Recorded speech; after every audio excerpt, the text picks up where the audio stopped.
नांदेड़ के गंज इलाके में संगीन बल्दियाती मसाइल, शहरियों का एमपीजे की क़यादत में नांदेड़ म्यूनसिपल कॉरपोरेशन को मेमोरेंडम। नांदेड़ शहर के खदीम और गुंजान आबाद इलाके गंज ता मंसूर खान की हवेली के मकीनों ने इलाके में दरपेश खतरनाक बल्दियाती मसाइल के खिलाफ आज movement for peace and justice MPJ की क़यादत में म्यूनसिपल कॉरपोरेशन को एक तहरीरी मेमोरेंडम पेश किया। इस मेमोरेंडम के जरिए शहरियों ने मुतल्लिक़ा हुक्काम को इलाके की बदतरीन सूरत हाल से आगाह किया और फौरी इस्लाहाती इक़दाम का मुतालबा किया। इलाके के मकीनों ने शिकायत की है कि सड़कें बुरी तरह तबाह हो चुकी है, जगह जगह गहरे गड्ढे मौजूद हैं जो बरसात में जानलेवा खतरा बन जाते हैं। नाक़िस ड्रेनेज निज़ाम की वजह से गंदा पानी गलियों में बहता है और पीने के पानी की लाइनों में भी शामिल हो रहा है, जिससे सेहत आमा पर संगीन असरात मुरतब हो रहे हैं। मलेरिया, डेंगू और दीगर वबाई अमराज के खदशात बढ़ते जा रहे हैं। शहरियों ने जोर देकर कहा कि इलाके की हालत ऐसी हो चुकी है गोया इंतज़ामिया ने इसे यकसर नज़रअंदाज कर दिया है। इनका कहना है कि बार बार शिकायत के बावजूद कोई कारगर इक़दाम नहीं किया गया, जिसकी वजह से वो अब इज्तिमाई आवाज़ बुलंद करने पर मजबूर हुए हैं।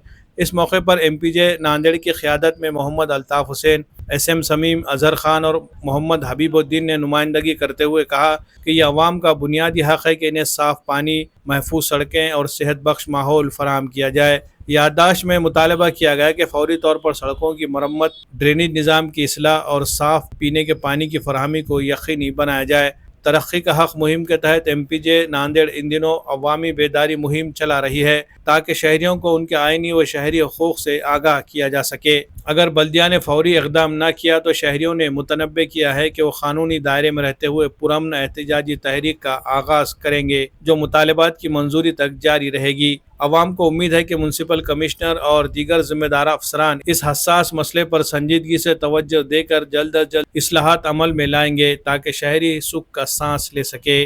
Bureau report, MCN Urdu news.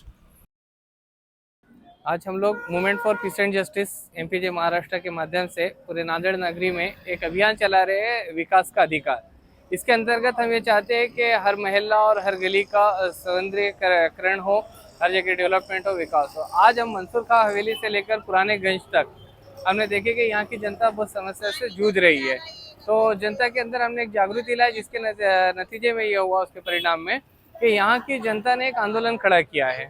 उसी आंदोलन के साथ यहाँ के स्थानीय नागरिकों के साथ एमपीजे ने मिलकर आज महानगर पालिका पे एक निवेदन सबमिट किया, जिसमें यह कहा गया कि मंसूर खां से की हवेली से लेकर पुराने गंज तक जो पूरा रोड टूटे हुए फूटे हुए, यहाँ ड्रेनेज की लाइन जो है तो पूरी तरह से टूट चुकी है, उसका पानी रास्ते में खड्डे है, ये सारी चीज़ों की दुरुस्ती होना चाहिए और जैसे यहाँ के स्थानीय नागरिकों की जो समस्या है ये दूर होना चाहिए, क्योंकि इससे यहाँ के आरोग्य धोखे में आ गया है।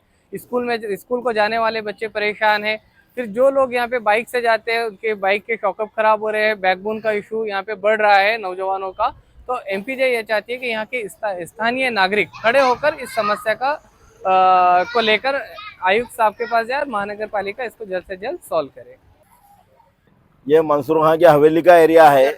ये यहाँ से लेके तो जूनागंज ऊपर तक ये रोड का काम है कि नहीं, 4 साल से कि नहीं परेशान है पब्लिक, कोई सुनने वाला नहीं है। और ये लावारिस वार्ड है। मैं तो ऐसा समझता हूँ, मैं 21 साल से मसाज सेंटर चलाता हूँ, तो मैं ये समझता हूँ कि लावारिस एरिया है। यहाँ पे कोई काउंसलर अभी तक झाँका नहीं। अभी कोई काउंसलर आया तो उसको बोलेंगे सर अब कि भाई ये दिक्कत है हमारी, ये परेशानी है। वोट लेने के लिए तो सब आते हैं मगर काम करने के लिए कोई नहीं आते। तो इसका कि नहीं क्या करना, तो साहब कमिश्नर साहब आप आकर यहाँ पर देख गए तहक़ीक़ात कर कर आप है कि नहीं काम कीजिए और यहाँ का रोड है कि नहीं अच्छे से अच्छे है कि नहीं बना दीजिए। नहीं अगर से तो आपसे नहीं होता होगा तो आप रीज़न दीजिए, दूसरा कोई आएंगे कमिश्नर तो उन्होंने बनाएंगे सर। मैं भ्रष्टाचार नांदेड़ जिला उपाध्यक्ष बोला हूँ, हकीम अब्दुल रहीम। हे रोडचा त्रास बऱ्याच दिवसापासून चालू आहे। त्याच्यानंतर बरेच लोक नगरसेवक येत नाहीत, कोणी इथं या रोडवर कोणताही नगरसेवक बघत नाही, कोणी विचारपूस करत नाही जनतेसाठी जनतेला फार त्रास होतो। जनतेकडून जाण्याकरता रोज खड्डे पडलेले आहेत, नंतर ड्रेनेजचं नालीचं पाणी वाहते, पाणी वाहल्यानंतर लोकांच्या अंगावर शिंदोडी उडतात गाडी जाते वेळेस। त्याच्यासाठी तरी आपण मेहरबानी साहेबांनी हे काम जरूर लवकर करून द्यावे, न केल्यास आम्ही याच्या पुढे काही दिवसानंतर आंदोलन करण्याची तयारी ठेवूत। आंदोलन केल्यानंतर आम्ही कलेक्टरला निवेदन देऊत, कलेक्टर निवेदन दिल्यानंतर त्याचं उत्तर काय आम्ही पाहूत, पाहिल्यानंतर आम्ही आमच्या कार्यकर्त्याला सांगून नंतर आम्ही आंदोलन रिपीट करू किंवा आमच्या परवीन साले साहेबाला सांगूत, त्याच्यानं आम्ही परवीन साहेबाला सांगून आम्ही कामं करून घेऊ। एवढं आमची विनंती तुम्हाला।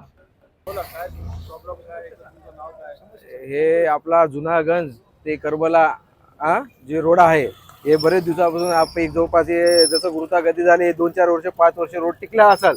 त्याच्यानंतर जे नाल्यासाठी याच्यासाठी जे खोदलेला जसाला तसाच आहे, कुठली रिपेअरिंग नाही, काही नाही, काहीच नाही, जसाला तसा रोड आहे. त्याच्यामध्ये ड्रेनेजचं लाईन नळाचं पाणी सर्व वरून वाहत राहते. लोक जातात येतात, त्याला सगळ्यांना त्रास होते. सगळ्यांना त्रास होत राहते.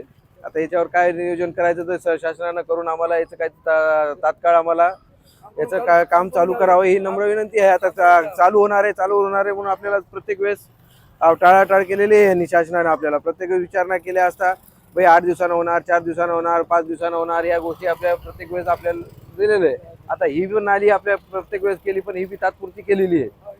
ही बी ना ब्लॉक केली होती, फेल केलेली आहे. आता याचं बी असंच काम झालेलं आहे, आदरकचं पूर्ण काम कुठलंही केलेलं नाही. आता हे लवकरात लवकर करून आपल्याला करावं ही नम्र विनंती है। मेरा नाम गणेश चौधरी है और यहाँ इतनी तकलीफ है कि पूछो मत। यहाँ पे रोड पे चलते वक्त पूरे आंख पे छींटे उड़ते पब्लिक को इतनी तकलीफ है, दुकानदारों को तकलीफ है, ड्रेनेज का नाली का पानी पूरा रोड के ऊपर आता, कोई देखने को तैयार नहीं इतने साल से। आता खोद के चले जाता ट्रैक्टर वाला, उसके सिवा बहुत चीज तकलीफ है। यहाँ पे लाइट नहीं आना, पानी नहीं ना, बोर को पानी नहीं ना, बोर नहीं आता, हर एक चीज की तकलीफ है यहाँ पे। कोई सुनने को तैयार नहीं, नगर सेवक तो कोई आके देखता भी नहीं। कितने सालों का तो कोई अभी तक नहीं आया कि तुम्हारा हाल कैसा है, इतना पानी कहाँ से आ रहा, कोई पूछा नहीं आज तक। ये रोड नाली साफ सफाई दुनिया की तकलीफ है, ऐसा कैसा ऐसा ध्यान नहीं दे रहे। 1 रुपया टैक्स में हम पे बाकी नहीं है, अब क्या बोलना। और मकान नंबर बोलो डालो, उसमें 8-141 डालो तो बात कर रहा हूँ। ये ऐसा कैसा है, ये हमेशा होगा। अरे कब तक, अरे वो ऐसा कर रहता क्या, फिर बाद में किरकिरियाँ हो, कुछ झगड़े होगा तो फिर बदनाम होते लोग। कब करना है। नाली काढा येत नाहीत कोणी, कचऱ्याला आम्हाला मोटर सुद्धा येत नाही, इकडे गाडी येत नाही कचऱ्याची। आणि हे खडे खुडे झाले ते बुजविण्यात सगळा त्रास व्हायला, पाणी आलं तर एक चिखल व्हायलाय। आमच्या घरीला लय त्रास आहे, कोणी येईना बघायला। 2 वर्ष 3 वर्ष व्हायले तर नळापाशी खडे झाले, ते सगळे गटर फुटले तर कोणी नाहीत आमच्या। ते माती आम्ही स्वतः टाकलेली आहे आमच्या पैशानं, लेकरं पडतात म्हणून, आमच्या ऑटो वगैरे जातात म्हणून शाळेचे। या गल्लीला म्हणून कोणीच नाही। आम्ही दुसरीकडे कचरा टाकला तर तिकडच्या वार्डाचे लोक म्हणतात इकडे टाकायचं नाही, तुम्ही या वार्डात टाका म्हणाले। तर स्वतः आमच्या वार्डाकडे काहीच नाही म्हणतात। कचऱ्यावाला येईना, कोणीच येईना, फक्त आमच्या याला लावलेत ते, फक्त चिटकविलेत करायला। या नाल्यामध्ये नाल्या भरलेल्या आहेत, नाल्या काढा येत नाहीत, काही नाहीत। गल्लीमध्ये जायला गाड्यासाठी रस्ता नाही, या टाक्या ठेवलेल्या आहेत, रस्ता नाही। 2-5 फुटाचा रस्ता सुद्धा नाही आहे, गाडी यायला रस्ता नाही। नाल्या काढा येत नाही तर घुस लागलेली आहे नालीमध्ये, एवढा मोठा ते घुसीनं उकरून ठेवलेला आहे, पाणी वरून जाते। या सगळे लेकर पडायले झडायले, पाण्याची प्रॉब्लेम आहे, नळाची प्रॉब्लेम आहे, इथं अडचणीची प्रॉब्लेम आहे। बोर नाही गल्लीमध्ये, कोणी बोर टाकत नाही, पाण्याची व्यवस्था नाही गल्लीमध्ये, कचरा कोणी उचलीत नाही, झाडत नाही, कसं करावं। नाल्या भरल्या ते नाल्या भरायला कोणी, एका माणसाला बोलली तर एक माणूस येईन आमची तर नाली काढायला, असं डुकून सुद्धा बघत नाही त्या गल्लीला कोणी। बेवारीस बल्ले गल्ली आमची, बेवारीस आहे की नाही मावशी। पाणी यायला नुसतं ते गटरचं पाणी, नळाचं पाणी सगळं एकत्र आहे। ते जायला यायला, देवाला पूजा पाठला त्रास व्हायला, थोडं लेकरांना शाळेला जायला त्रास व्हायला। अजून काही नाही, ते कुणी सोयरेदार येतात, नुसती घाण घाण दिसायला। हीच गल्ली आहे, सगळे गल्ल्या छान आहे, हीच गल्ली छान खराब झाली।